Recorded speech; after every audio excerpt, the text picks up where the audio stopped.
Bueno, muy bien, vamos con la parte B de este ejercicio. Entonces tenemos la caja que se desliza, en este caso con rozamiento, sobre un plano inclinado que forma 53 grados con la horizontal y tiene una altura de 80 metros. Vamos a ver qué datos son importantes traernos del ejercicio anterior, ¿verdad? Porque ya vimos que habíamos calculado la distancia de, que eran 100 metros, y ahora lo que nos están preguntando, antes que nada, es analizar si se mueve o no se mueve. ¿Está bien? A ver si cuando ponemos este objeto acá quieto y lo soltamos, cae o no cae. ¿Está bien? Eso es lo que tenemos que preguntarnos. Entonces nos vamos a preguntar si se mueve. Si sí se mueve, tenemos que calcular la aceleración. Si no se mueve, tenemos que ver cuál es la fuerza para lograrlo. ¿Está bien? Independientemente de una u otra, o sea, por supuesto es la fuerza mínima, después de esto lo que nos pide es que calculemos la velocidad final con que llega al final del plano. Entonces, lo primero es resolver si se mueve o no. Nos vamos a preguntar cuál era la condición para saber si un objeto se movía. Entonces, la pregunta que nos tenemos que hacer, la condición que tenemos que analizar es si en el eje X, que dijimos que es el eje del movimiento, la suma de todas las fuerzas que no sean la de rozamiento supera o iguala, o sea, es mayor o igual a la fuerza de rozamiento estática máxima que soporta un cuerpo hasta moverse. Entonces, habíamos hablado que exactamente en ese punto, cuando son iguales, en realidad estamos en lo que se denomina un equilibrio inestable. ¿Cómo a nosotros no nos gustan los equilibrios inestables? Porque son grises, o sea, puede ser una cosa o la otra. Vamos a definirlo como más tanjante, blanco y negro. ¿Está bien? O se mueve o no se mueve. ¿Qué es lo que define? La igualdad. Cuando la suma de las fuerzas en el eje X es igual a la fuerza de rozamiento estática máxima, ese es el punto en el que el cuerpo se empieza a mover. Bueno, muy bien, entonces ahora, y esta condición se traduce acá, está bien, todas las fuerzas en X tienen que ser mayor o igual a la fuerza de rozamiento estático máximo. Ahora veamos el gráfico, el DSL, este torcido que tenemos acá. Fijémonos, de moverse el cuerpo, ¿subiría? ¿Se despegaría del plano inclinado? No, se movería para abajo, caería. Eso significa que la fuerza de rozamiento de existir va a existir, pero la fuerza de rozamiento que va a existir va a apuntar hacia allá. ¿Está bien? Entonces así es como defino el sentido de la fuerza de rozamiento, contraria al movimiento que tendría respecto a la superficie de apoyo. Se movería para allá, entonces la fuerza de rozamiento va para ahí. Pero esta, cuidado, fíjense, ven que esta es de un color y esta es de otro color. Esta de acá es la fuerza de rozamiento que efectivamente está actuando. Esta que tenemos acá es la fuerza de rozamiento estática máxima que soporta el cuerpo hasta moverse, que tiene un único valor. El valor de esta fuerza de rozamiento estática máxima es igual al mu estático por el valor de la normal. Le pongo nor para no confundirnos con Newton. Entonces, tenemos que fijarnos cuáles son las fuerzas que están en X. Tenemos que calcular esta fuerza de rozamiento estática máxima. Para poder calcular la fuerza de rozamiento estática máxima, necesitamos conocer el valor de la normal. Para poder conocer el valor de la normal, tenemos que analizar las fuerzas que están en el eje X. Una vez que calculemos esto y conozcamos cuáles son las fuerzas que están actuando en X, vamos a comparar. Si esto se cumple, el cuerpo se mueve. Si esto no se cumple, el cuerpo no se mueve. Si el cuerpo se mueve, estamos acá. Si el cuerpo sí se mueve, más allá de que tengamos que calcular la aceleración, si el cuerpo sí se mueve, esta fuerza de rozamiento que está actuando acá es de tipo dinámica. Entonces, la fuerza de rozamiento, la fuerza de rozamiento que está actuando es igual a una fuerza de rozamiento dinámica, que es mu dinámico por el valor de la normal, que va a ser la misma. Si el cuerpo no se mueve, más allá de tener que calcular el valor de la fuerza para lograr que efectivamente se mueve, la fuerza de rozamiento que está actuando es de tipo estática, y la fuerza de rozamiento de tipo estática es una fuerza de rozamiento variable que va desde cero, si no hay ninguna fuerza que intente mover el cuerpo, hasta un valor máximo, que es este que calculamos acá, la fuerza de rozamiento estática máxima. ¿Sí? En el medio, en tanto y en cuanto el cuerpo no se mueva, la fuerza de rozamiento va a responder con aquello que reciba. Entonces la fuerza de rozamiento va a ser igual a la sumatoria de las fuerzas en X. ¿Sí? Entonces, este es un poco el camino que vamos a ir haciendo. Entendemos que lo primero que tenemos que hacer es conocer cuáles son las fuerzas que están actuando en X. Como podemos ver, como el peso está en el plano XY, significa que tiene una componente X y una componente Y. Vamos a tener que descomponer el peso porque nos aporta una componente al eje X.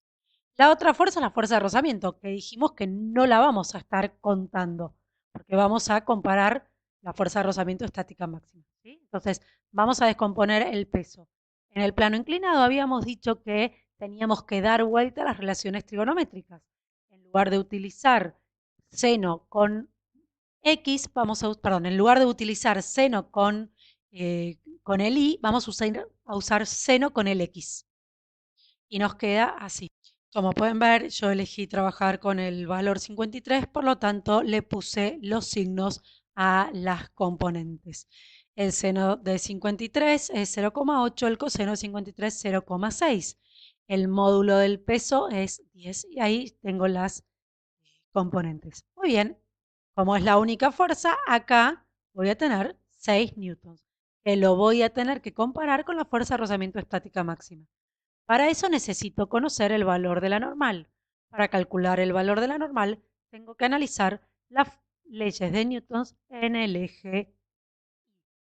En el eje Y, el cuerpo no se está moviendo, entonces vamos a tener que la sumatoria de fuerzas en Y es igual a 0. ¿Quiénes están en Y? La normal más el peso en y esto es igual a 0, y esto es la normal más menos 6 newtons, vamos a ponerle el NOR, menos 6 newtons es igual a 0, la normal es igual a 6 newtons. Bien, tenemos la normal, vamos a fijarnos un poquito cuál era el valor del coeficiente de rozamiento estático. Vamos a bajar un poquito más acá porque estaba en el enunciado y acá. Bien, entonces volvemos a la definición de la fuerza de rozamiento estática máxima y calculamos 0,7 por, habíamos dicho 6. Esto me da 4,6 newtons. Esto es igual a 4,2 newtons. Bien, ¿es 6 mayor o igual a 4,2? Sí, se cumple. Está bien, entonces acá ponemos que 6 es mayor a la fuerza de rozamiento estático máximo. Por lo tanto, se mueve. ¿Sí? Entonces vengo acá. Bien, si se está moviendo, ¿cuánto vale la fuerza de rozamiento que efectivamente está actuando? Entonces, la fuerza de rozamiento que efectivamente está actuando es una fuerza de tipo dinámica que tiene un único valor, que es 0,5 por el valor de la normal, que era 6 newtons. 0,5 por 6 newtons son 3 newtons. ¿Sí? Bien, hemos averiguado si se mueve, lo hemos analizado, ya sabemos que estamos acá, ¿sí? Ya calculamos la fuerza de rozamiento que está actuando. Nos queda entonces calcular la aceleración. ¿Se acuerdan que cuando hablábamos de aceleración hablábamos de fuerza, de las leyes de Newton?